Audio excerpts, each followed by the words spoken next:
하나님께서 당신의 예배를 받아주시기를 소망합니다. 이렇게 인사 나눠보도록 하겠습니다. 하나님께서 우리 집사님, 권사님 예배를 받아주시기를 소망합니다.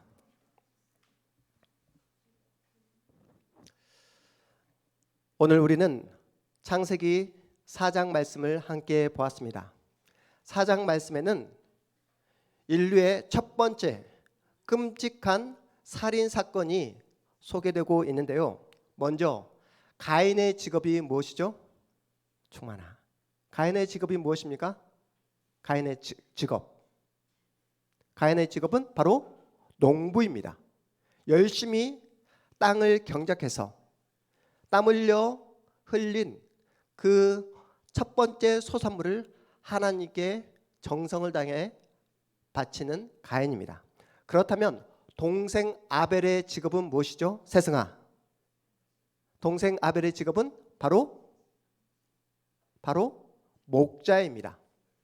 동생도 형과 같이 정성을 다해 들에서 양을 키워서 양의 첫 새끼를 그리고 첫 기름을 하나님께 바칩니다.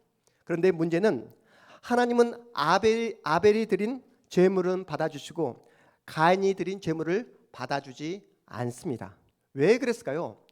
하나님은 새끼 양을 드리는 것을 좋아하시고 곡식을 드리는 것을 싫어해서 그런 것일까요? 하나님은 농부가 드리는 곡식은 미워하시고 들에서 열심으로 키운 양 새끼를 좋아하는 하나님이라서 그렇습니까? 아니면 하나님은 피 흘림이 있는 제사, 그래서 양 새끼를 받아주신 것이고 피 흘림이 전혀 없는 곡식은 미워해서 그래서 가인의 제사를 받아주시지 않는 것일까요? 여러분은 어떻게 생각하십니까? 왜 하나님은 가인의 제사를 받아주지 않고 동생 아벨의 제사만 받아주셨을까요? 여러분은 어떻게 이해하고 계십니까? 많은 분들은 제물에 관심을 두고 있지만 우리는 이미 알고 있습니다. 하나님이 원하시는 제사가, 하나님이 원하신 예배는 어떤 예배인지를 우리는 알고 있어요. 우리가 믿는 하나님은 화려하고 세련된 그 제사를 원하는 것이 아니라 무엇을 원하신다? 순종을 원하신다는 사실을 알고 있어요. 다시 말해 하나님께서 가인의 제사를 받지 않으시고 아벨의 제사를 받으신 이유가 무엇입니까? 제물의 종류 때문에 그런 것이 아니라 그 제물을 드리는 당사자가 문제라는 거예요. 하나님은 가인이 드린 제물을 문제 삼은 것이 아니라 제물을 바치는 당사자, 누구? 가인을 문제 삼고 있다는 사실을 우리는 어떠한 말씀을 통해서 힌트를 얻을 수 있습니까? 우리가 지난 시간에 배웠던 창세기 3장 15절 말씀을 통해 힌트를 얻을 수가 있습니다. 우리 창세기 3장 15절 말씀 함께 읽어보도록 하겠습니다. 앞에 나와 있습니다. 규민아, 우리 함께 말씀 읽어보도록 할게요. 15절 말씀 시작. 여호와께서 창세기 3장 15절 시작. 내가 너로 여자와 원수가 되게 하고 내 후손도 여자의 후손과 원수가 되게 하리니 여자의 후손은 내 머리를 상하게 할 것이요 너는 여러분 이 말씀 기억하시죠? 인류의 첫사람 아담이 선악과를 따먹은 이후에 죄와 사망의 권세 앞에 완전히 사로잡혀버린 그 인류에게 하나님께서 선포하신 첫 번째 복음, 온시복음이라고 말씀드렸잖아요. 여자의 후손이 뱀의 머리, 사단의 머리를 상하게 할 것이다. 기억나시죠? 여자의 후손으로 오신 예수 그리스도께서 원복음의 약속대로 십자가 위에서 모든 죄와 모든 죽음의 권세를 깨뜨려 버리십니다. 문제는 예수 그리스도가 이 땅에 오시기까지 계속해서 여자의 후손과 뱀의 후손 사이에 끊임없는 갈등, 전쟁이 지속해 왔다는 거예요. 지금도 마찬가지이지 않습니까? 예수 믿는 우리는 이 땅에 오신 예수 그리스도로 말미암아 이미 우리는 하나님의 나라를 누리고 있습니다. 하지만 우리가 마주하는 현실에서는 완벽한 하나님의 나라를 누리지 못하고 있어요. 예수를 믿고 있지만 죄에 넘어질 때도 있고, 건강상의 이유로 좌절하고 절망할 때도 있지 않습니까? 돈 때문에 눈물을 흘려야 할 때도 있고, 상황과 조건 때문에 한숨을 쉬어야 할 때도 있습니다. 예수를 믿고 있는 우리의 현실 가운데 완벽한 하나님의 나라가 이루어지지 않고 있어요. 그래서 우리는 이미와 아직 사이에 중간길을 살아가고 있다라고 제가 여러분에게 말씀드렸잖아요. 그러하게 우리의 인생 가운데 눈물이 있고 아픔이 있고 고통이 있을 수밖에 없다. 그렇다면 우리에게 약속한 그 하나님의 나라가 완벽하게 실현되는 때는 언제라고 했죠? 바로 예수님께서 다시 이 땅에 재림하실 때 비로소 우리는 완벽한 하나님의 나라를 누릴 수 있다. 다시 말해 예수 그리스도가 재림하시기 전까지는 여전히 이미와 아직 사이에 그 중간기 긴장 상태에서 우리는 힘듦과 부침과 눈물과 한숨과 어려움을 당할 수밖에 없다라고 말씀드렸습니다. 다시 돌아와서 아담 이후의 모든 갈등은 여자의 후손과 뱀의 후손 사이에 끊임없는 전쟁이 지속되고 있다는 거예요. 미국의 구약 신학자인 제임스 해밀턴은 성경에 나오는 그 모든 성경의 역사는 누구와 누구 사이의 전쟁이었다? 여자의 후손과 뱀의 후손 사이에 펼쳐지는 전쟁의 역사가 바로 성경에서 펼쳐지는 성경의 역사였다라고 이렇게 주장합니다. 그래서 표를 한번 보실까요? 여러분, 여자의 후손, 뱀의 후손, 오늘 우리가 읽은 창세기 4장 1절에서 15절까지의 말씀을 통해서 여자의 후손으로 하나님은 아벨을, 뱀의 후손으로 가인을 이렇게 두신 것입니다. 여러분 이 이야기를 들을 때 어떠한 생각이 드십니까?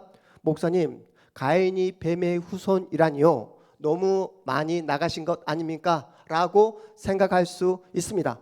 동일한 부모, 아버지 아담, 엄마 하하, 동일한 아버지 엄마 그 상황에서 한 명은 여자의 후손으로, 한 명은 뱀의 후손으로 태어난 것입니다.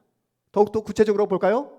여러분, 아버지 아브라함을 통해서 누가 자녀가 나왔습니까? 먼저 이스마엘, 하갈을 통해서 이스마엘을 낳자 하나님은 내가 약속한 자녀가 아니다라고 분명하게 말씀하시죠. 그리고 그 약속대로, 하나님의 약속대로 아브라함이 100세가 되었을 때, 사라가 90세가 되었을 때 약속한 여자의 후손 누구를 허락해 주죠?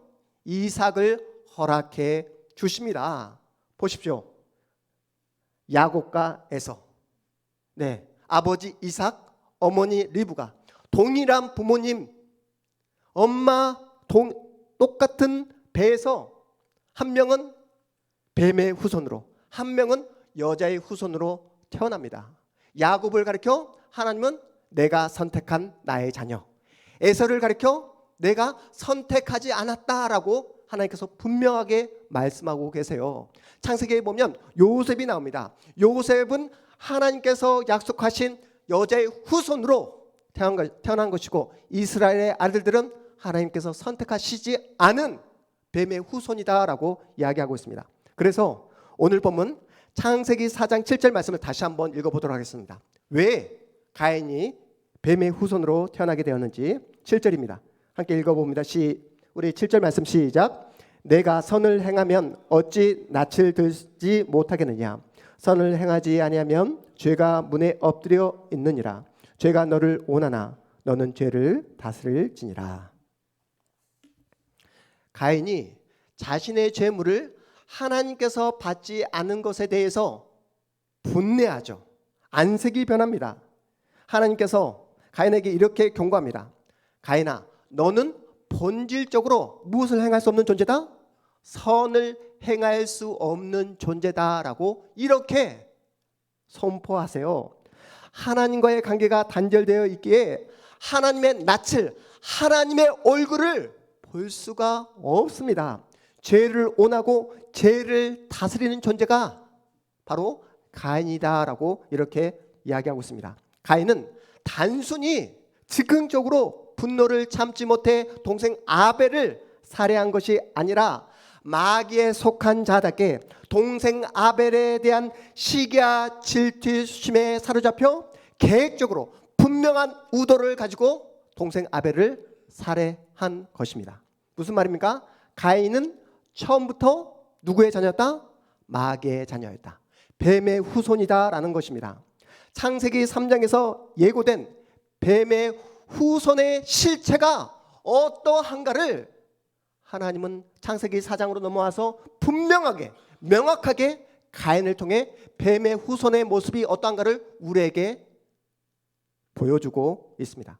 따라서 하나님이 가인의 제물을 거절한 것은 제물의 종류나 정성 때문에 그런 것이 아니라 가인이 누구의 후손이었기 때문에 뱀의 후손이었기에 뱀의 후손인 가인의 제물을 받지 않았던 것입니다. 다시 강조해서 반복합니다. 그래서 성경은 아벨과 그가 드린 제물은 받아주시고 가인과 그가 드린 제물은 받지 않으셨다라고 분명하게 우리에게 말씀하고 있습니다. 성경이 우리에게 던지는 메시지가 무엇입니까? 하나님은 제물보다 제물을 드리는 누구를 바라본다? 누구를? 제물을 드리는 누구를? 바로 여러분 자신을, 당사자를 지금 본다는 의미입니다. 하나님은 여러분이 주일날 하나님께 드리는 헌금 액수에 관심을 두는 것이 아니라 하나님은 여러분이 예배 시간에 드리는 그 어떤 종교적인 열심이나 겉으로 보여지는 형식에 집중하는 분이 아니라 하나님은 무엇에? 제물의 종류 크기보다 여러분의 존재, 여러분이 어떠한 마음을 가지고 하나님 앞에 나왔는지, 여러분의 마음의 상태, 영혼의 상태, 여러분의 삶의 중심을 보고 계시다는 뜻입니다. 여러분, 주변 사람들 가인을 바라보면서 어떻게 평가했을까요? 가인이 정성을 다해서 정말로 힘을 다해서 곡식을 하나님께 드리는 모습을 바라보면서 가인이야말로 참으로 하나님을 사랑하는 사람이라고, 참으로 하나님을 예배하는 참된 예배자라고 그렇게 평가했을 것입니다. 하지만 여러분 아시잖아요. 사람은 속여도 하나님은 속일 수 없습니다. 하나님은 가인 마음 중심에 자리 잡고 있는 그 탐욕, 욕심, 욕망을 간파하고 계세요. 가인이 종교적인 열심을 보였지만 하나님 앞에 가짜 예배자는 사실이 어떻게 드러납니까? 자신의 예배가 거절되자 하나님 앞에서 바로 안색이 바뀌고 분노합니다. 자신의 예배를 받아주지 않자 자신의 감정을 다스리지 못하고 바로 들에 나가 동생 아벨을 쳐 죽이는 살인자가 되고 맙니다. 성경은 끊임없이 가인과 같은 예배를 드리는 자를 경고하고 있습니다. 하나님은 우리의 중심을 보시는 분이세요. 하나님 앞에 나와 그 어떤 종교적인 열심을 드려도 마음의 중심이 하나님을 향해 있지 아니하면 그가 드리는 그 모든 종교적인 열심을 하나님은 다 거부하십니다. 탐욕으로 욕심으로 나온 사람들의 예배를 단호히 거절하세요. 예배를 드릴 때 눈물을 흘리며 하나님의 이름을 부른다 할지라도 그가 드리는 그 모든 예배를 하나님은 다 반대하십니다. 그들의 그런 겉으로 보여주는 그 외적인 모습에 속아 넘어가는 분이 아니라는 거예요. 우리가 신앙의 연수가 많아지고 또한 믿음이 깊어질수록 하는 기도가 있습니다. 특별히 가족들 가운데 예수를 믿지 않는 가족 구성원이 있다면 신앙이 깊어질수록 이렇게 기도합니다. 하나님, 우리 가정 구원을 위해서라면 제 목숨 하나님께 바치겠습니다. 하나님께서 원하신다면 제 목숨을 들여서라도 우리 가족들이, 우리 형제들이 하나님을 믿기를 구원받기를 소망합니다. 이렇게 간절한 기도를 하기 마련이죠. 그렇지 않습니까? 그때 짠 하고 하나님이 나타나서 그래, 너의 기도 잘 들었다. 네가 드린 그 간절한 기도에 응답해서 너의 생명을 오늘 밤 바로 취하도록 하겠다 라고 한다면 여러분 어떻게 반응하시겠습니까? 하나님께서 여러분이 그렇게 간절히 올려드리는 그 간절한 기도에 응답해서 오늘 밤 여러분의 생명을 가져가신다고 한다면 여러분 어떻게 반응하시겠냐고요? 하나님 감사합니다. 저의 순교의 피를 통해서 우리 가정이, 우리 가문이, 우리 자녀들이 살아계신 하나님을 믿을 수만 있다면 제 생명 오늘 밤 가져가셔도 좋습니다. 이렇게 대답할 수 있는 사람은 제가 보니까 지난주에 짧게 굵게 살다가 하나님 품에 안기고 싶다라고 이야기하셨던 우리 김충강 집사님 한 분밖에 안 계시는 것 같아요. 하나님 왜 그러십니까? 왜 그러십니까? 우리 가정에, 우리 가문에, 우리 형제들의 복음화가 그토록 간절하다라는 그러한 의미이지 진짜로 제 생명을 데려가시면 어떡합니까? 저라도 우리 가정에 있어야지 제가 가정을 위해서, 자녀를 위해서 기도하지 않겠습니까? 라고 변명하는 존재가 바로 저와 여러분이라는 거예요. 그런데 보십시오. 하나님은 저와 여러분을 구원하기 위해 말로만 때우지 않습니다. 간절함으로 때우지 않습니다. 하나님은 실제로 당신의 하나뿐인 아들 예수 그리스도를 우리를 위해 주십니다. 이 땅에 보내셨고 우리 예수님은 저와 여러분을 위해 그 어떠한 간절함으로 말로 때우지 않고 자신의 생명을 다 던져 우리의 모든 죄와 허물을 다 해결해 주셨습니다. 그 어떤 말로 우리를 설득하려고 하지 않았고 그 어떤 간절한 행동으로 우리에게 감동을 주려고도 하지 않았습니다. 말 없이 묵묵히 하나님께서 말씀하신 그 십자가 앞에 순종하심으로 우리의 모든 죄를 다 감당하시고 우리를 위해 죄물이 되어 주셨습니다. 무엇이 되어 주셨다고요? 죄물이 되어 주셨습니다. 여러분 실제로 입장 바꿔 한번 생각해 보십시오. 여러분이 하나님이라면 여러분의 기도를 받아 주겠습니까?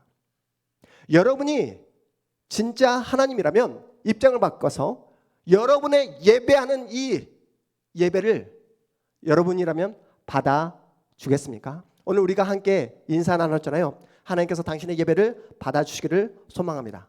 여러분이 진정 살아계신 하나님이라면 여러분의 삶의 그 모습, 일주일 동안 살아왔던 그 모든 죄악된 모습을 다 알고 계신 하나님께서 여러분의 예배, 여러분의 기도 응답해 주시겠냐고요. 하나님께서 우리에게 원하시는 예배가 무엇인지를 우리는 다 알고 있습니다. 특별히 우리 통탄한마음교회 성도라고 한다면 암송하고 있는 말씀이 있잖아요. 로마서 12장 1절 2절 말씀. 우리 다 암송하고 계시죠? 하나님께서 원하시는 예배가 어떠한 예배인지를 우리 말씀을 통해 함께 확인해 보도록 하겠습니다. 그러므로 시작. 그러므로 형제들아 내가 하나님의 모든 자비하심으로 너희를 권하노니 너희 몸을 하나님이 기뻐하시는 거룩한 산 제물로 드리라. 이는 너희가 드릴 영적 예배니라. 너희는 2절 너희는 이 세대를 본받지 말고 오직 마음을 새롭게 함으로 변화를 받아 하나님의 선하시고 기뻐하시고 온전하신 뜻이 무엇인지 분별하도록 하라. 아멘. 다 암송하고 계시는 거 맞죠? 우리 다시 한번 여러분의 마음판에 새길 수 있도록 이 로마서 12장 1절 2절 말씀 다시 한번 읽어보도록 하겠습니다. 시작. 그러므로 형제들아 내가 하나님의 모든 자비하심으로 너희를 권하노니 너희 몸을 하나님이 기뻐하시는 거룩한 산 제물로 드리라. 이는 너희가 드릴 영적 예배니라. 2절 너희는 이 세대를 본받지 말고 오직 마음을 새롭게 함으로 변화를 받아 하나님의 선하시고 기뻐하시고 온전하신 뜻이 무엇인지 분별하도록 하라. 아멘. 여러분, 죄물이 된다는 의미가 무엇이죠? 충만아? 죄물이 된다는 것은 내가 원하는 대로, 내가 바라는 대로, 내가 하고 싶은 대로 사는 것이 죄물이 된다는 의미가 아니에요. 내가 하기 싫지만, 내가 원하지 않지만 살아계신 하나님께서 나에게 명령하시면, 하나님께서 원하시면 그 하나님의 말씀에 순종하겠다 결심하고 결단하며 하나님께서 말씀하신 그 좁은 길, 십자가의 길을 걸어가는 것, 이것이 바로 죄물이 되는 것입니다. 우리의 삶 속에 눈에 보이는 세상의 마음을 빼앗기는 것이 아니라 오늘 대표기도 은혜 가운데 해주신 우리 가람사님 그 기도처럼 세상의 소리에 귀를 기울이는 것이 아니라 살아계신 하나님의 말씀에 순종함으로 그 어떠한 어려움과 그 어떠한 힘듦이 있다 할지라도 하나님께서 말씀하시면 그 말씀대로 살아가겠습니다, 순종하겠습니다 라고 하며 내 몸을 움직여 그 자리로 나아가는 그 사람이 바로 자신의 몸을 거룩한 산제물로 드리는 참된 예배자라는 뜻입니다. 역사에 빛나는 교회 출석만 하면 뭐합니까? 네, 우리 믿음의 선배들 가운데 역사에 빛나는 그 어떠한 일이 있더라도, 눈이 오고 비가 오더라도 교회 출석만큼은 목숨 걸고 하셨던 분들이 계십니다. 하지만 여러분, 역사에 빛나는 교회 출석만 하면 뭐합니까? 교회에서 집사가 되고 권사가 되고 장로가 되면 뭐하냐고요? 목사가 되면 뭐합니까?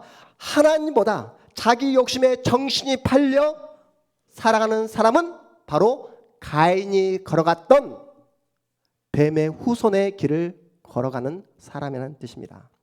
아무리 하나님의 이름을 목 놓아 불러도 마음의 중심을 보시는 하나님은 그들의 예배를 받아주지 않으세요. 거절하십니다. 왜요? 사람들의 눈에 볼 때 아무리 믿음이 좋은 것처럼 보인다 할지라도 입술로는 하나님을 사랑한다 고백을 하여도 실제 그들의 마음속에 하나님이 계시지 않기 때문입니다.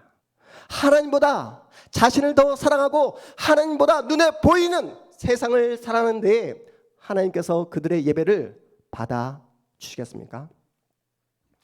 신앙생활을 하다 보면 교회 안에서 여러 가지 갈등을 겪을 때가 있는데요.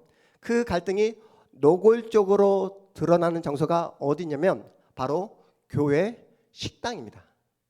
여러분, 교회 식당 봉사는 누가 많이 하죠? 그래도 교회에서 신앙의 연수가 좀 있고, 교회 짬밥이 되는 권사님 그룹에서 많이들 교회 식당 봉사를 하십니다. 교회 식당 봉사를 하면 할수록 더 마음이 따뜻해지고 더 마음이 넓어지고 사랑이 넘쳐나야 맞잖아요. 그런데 제가 보니까 교회에서 봉사를 하면 할수록 더 마음이 거칠어지는 분들을 제가 많이 경험을 하게 되었습니다. 교회에서 봉사를 더 열심으로 하면 할수록 더 무례하게 행동하는 분들을 많이 보게 되었어요. 특별히 누군가를 판단하고 가장 노골적으로 뒷담화하는 장소가 바로 어디였다? 교회 식당이었다라는 사실을 제가 경험하게 되었습니다. 남들 다 쉬는 토요일 날 교회에 나와서 팔을 썰고 배추를 써는데 왜 집에서 놀고 있는 김권사는 나오지 않는 거야?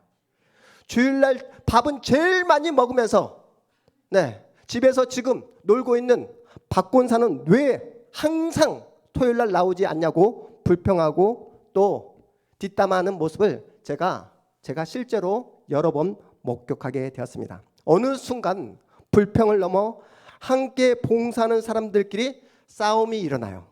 갑자기 배추가 하늘을 날아가고 냄비가 공중부양을 하기 시작합니다. 도마가 38선을 넘나들어요. 하나님을 일을 한다고 교회에 나오는데 마음의 중심은 가인의 길을 걸어가는 분들을 제가 얼마나 많이 목격했는지 모릅니다. 우리 교회는 아직까지 도마가 공중부양하고 있지 않아요. 냄비가 하늘을 날아다니지 않습니다. 왜요? 우리 교회는 달라서요. 우리 교회는 사랑이 넘쳐나는 진실한 공동체이기 때문에요. 우리 교회는 따뜻한 성품과 인격을 가진 여러분들이 모여 있기 때문에 그렇습니까? 왜 그렇죠? 왜 우리 교회는 아직까지 배추가 하늘을 날아다니지 않죠? 여러분은 토요일 날 교회에 나오지 않잖아요. 그렇기 때문에 도마가 하늘을 날지 않는 거예요. 우리 교회는 아직 수많은 사람들을 위해서 토요일 날 교회에 나와 식사를 준비할 만큼의 숫자가 넘치지 않기 때문에 그렇다는 것입니다. 교회에 사람 수가 늘어나고 또 교회에 또 일들이 늘어나게 되면 살아계신 하나님을 의식하기보다 사람 눈을 의식하며 종교적인 열심이나 형식에 사로잡혀 종교인으로 살아가는 분들이 얼마나 많은지 모른다는 사실이에요. 여러분, 제가 목회를 하면서 가장 불쌍하게 생각하는 사람이 어떤 사람인지 아십니까? 교회에서 죽도록 일만 하시다가 상처받고 하나님과 멀어지는 사람들이 저는 개인적으로 가장 불쌍하다고 생각합니다. 성경이 일관되게 하는 말씀이 무엇입니까? 사람들의 시선에 사로잡혀 종교인으로 살아가지 말고 날마다 하나님을 의식하고 하나님과의 바른 관계를 가지며 하나님을 예배하는 참된 예배자가 되라고 우리에게 말씀하고 있습니다. 교회에서만 하나님을 믿는 사람으로 살아가지 말고 교회 밖에서 세상 속에서 진정 예수를 믿는 예수의 사람으로 살아가라고 말씀하고 계세요. 제가 예전에 어린 시절에 저희 어머니 손잡고 많이 기도원에 가서 기도를 많이 해보았습니다. 네, 기도원에 가서 기도를 하고 하면 사랑이 넘쳐나고 정말로 배려가 넘쳐나고 또 옆에 있는 사람에게 더 많은 웃음을 보여야 되잖아요. 기도원에서 기도를 마치고 어딜 가야 됩니까? 기도원에 살 수 없잖아요. 집으로 가야 합니다. 집으로 가기 위해서는 무엇을 타야 되죠? 버스를 타야 합니다. 버스를 타기 위해서는 기도원에서 쭉 내려와서 버스 정거장까지 가야 해요. 그런데 그토록 열심히 간절히 기도했던 권사님, 제 옆에서 눈물로 기도했던 권사님, 버스의 정류장으로 달려가시는데 저보다 늦게 오셨거든요. 그런데 그 창문으로 자신의 그 성경 가방을 던지더라고요. 네. 여러분, 예배를 마치고 가정에 돌아가시면 정말로 살아계신 하나님을 사랑하는 아버지, 어머니답게 자녀들을 만나주시고 자녀에게 이야기를 건네주시고 그렇게 상냥하게 대해주시기 바랍니다. 이하나, 아빠가 그래 볼게. 네. 예수 그리스도께서 자신의 몸을 거룩한 산제물로 드렸던 것처럼 서로에게 여러분 제발 말없이 묵묵하게 거룩한 산제물이 되어주시기 바랍니다. 우리 주일학교 학생들 잘 들으세요. 여러분이 지금 이 자리에 앉아 있는 것, 이렇게 멋진 모습으로 건강한 모습으로 생활할 수 있는 것 여러분의 힘과 능력으로 된 것 아닙니다. 여러분을 위해서 뒤에서 눈물로 정말로 한결같은 마음으로 사랑으로 여러분을 챙겨주시고 케어해 주신 엄마 아빠의 사랑이 있었기에 가능한 거예요. 그러니까 충만아, 엄마 아빠의 말씀에 순종하자고요. 세승아, 말대꾸 하지 말자고요. 네, 엄마 아빠 말씀에 순종함으로 정말로 하나님께서 나를 사랑하셔서 나에게 허락하신 부모님이라고 믿으시고 부모님 말씀에 순종할 수 있는 우리 주일학교 학생들 다 되시기를 주님의 이름으로 축복합니다. 여러분, 교회 안에서만 예수 믿는 사람으로 살지 말고 내일부터 한 주간 시작되는 세상에 나가서 세상과 다르게, 세상과 구별되게 누가 알아주지 않더라도, 누가 여러분을 평가해 주지 않더라도, 인정해 주지 않더라도 어떠한 상황, 어떠한 조건 속에서도 성실하게, 진실하게, 그리고 신실하게 하나님 앞에서 하듯 그렇게 정직하게 여러분이 세상 앞에 서는 복된 여러분의 삶이 되기를 주님으로 축복합니다. 여러분, 우리가 세례 교육을 받을 때 가장 먼저 받았던 질문이 무엇이었죠? 기억나십니까? 세례 교육을 받을 때. 네. 우리 권사님이 당신은 서로가 서로에게 선물이 되어 주시겠습니까? 라는 것은 세례를 다 받은 다음에, 네, 세례를 받을 때 가장 먼저 하는 질문이 뭐냐면 사람의 제1 되는 본분이 무엇입니까? 라는 질문을 받게 됩니다. 여러분, 우리가 웨스트민스터 소요림임답 제1문 제일 첫 번째 질문이 뭐냐면 사람의 제1 되는 본분이 무엇입니까? 라는 질문이에요. 다시 말해서 당신은 왜 사십니까?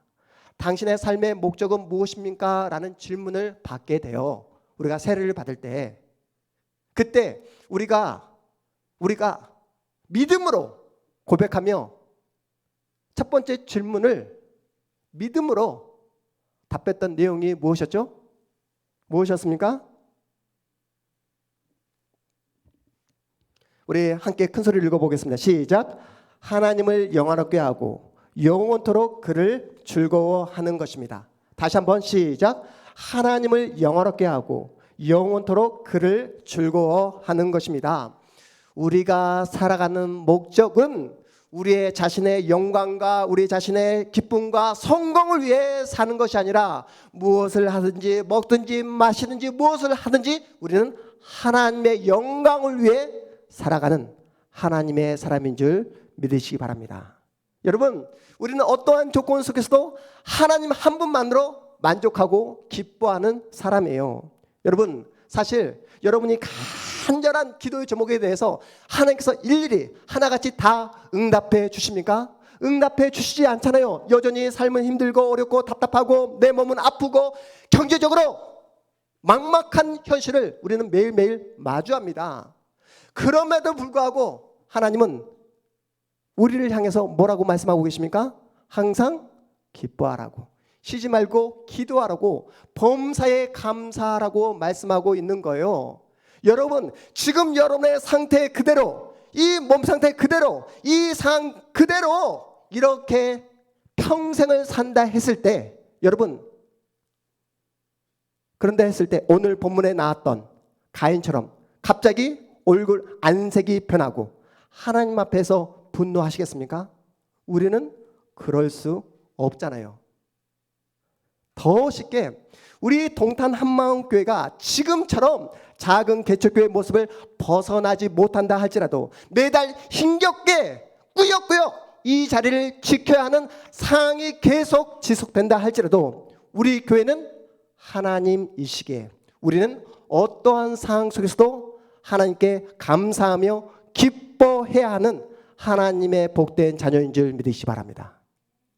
당장은 손해보는 것 같고 당장은 실패자처럼 느껴지고 당장은 내 자존심이 구겨져 바보처럼 느껴질 때도 있지만 그래서 내가 하는 그 모든 일들이 지금에 하는 모든 섬김과 헌신이 다 무가치하다고 느껴질 때도 있겠지만 하나님은 전혀 그런 것이 아니다. 내가 너를 보고 있다. 내가 너의 중심을 지금 지켜보고 있다라고 말씀하고 계십니다. 하나님은 여러분의 눈물, 헌신, 충성, 여러분의 진심 무엇보다 하나님 앞에서 순종하는 여러분의 모습을 다 보고 계십니다. 갈보리 십자가 위에서 그 어떠한 저항이나 변명 없이 예수께서 죽어버렸듯이 우리의 혈과 욕심을 버리는 자리로 아무것도 할 수 없는 그 십자가를 짊어지는 자리로 우리 하나님은 우리를 부르고 계십니다. 그 자리가 어떤 자리라고요? 여자의 후손이 걸어가야 하는 자리이기에 하나님을 예배하는 참된 예배자의 길이기에 그 길을 저와 여러분에게 요구하고 계십니다.